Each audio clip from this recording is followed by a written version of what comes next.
এই দুনিয়ায় আপনি যাকে অন্তরে বেশি লাই দিবেন, জায়গা দিবেন, ভালোবাসবেন, সেই মানুষটাই আপনার জীবনের বেশি কষ্টের কারণ হবে।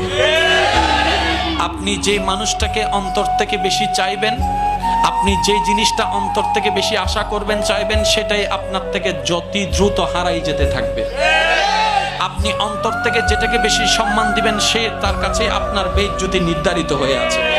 আপনি অন্তর থেকে যাকে বেশি আগলাই ধরে রাখতে চাইবেন, সেই আপনার পিঠের মধ্যে ছুরি মেরে দিবে। এটাই বাস্তবতা। এটা কেন হয়?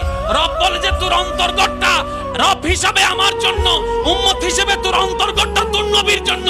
আমি আল্লাহ বলছি না দুনিয়াকে ভালোবাসবি না, মাকে ভালোবাসবি না, ভাইকে ভালোবাসবি না, বউকে ভালোবাসবি না, স্বামীকে ভালোবাসবি না, বন্ধুকে ভালোবাসবি না। আমি বলছি না, আমি আল্লাহ চাচ্ছি আগে আমাকে ভালোবাস, তারপর আমার নবীকে ভালোবাস।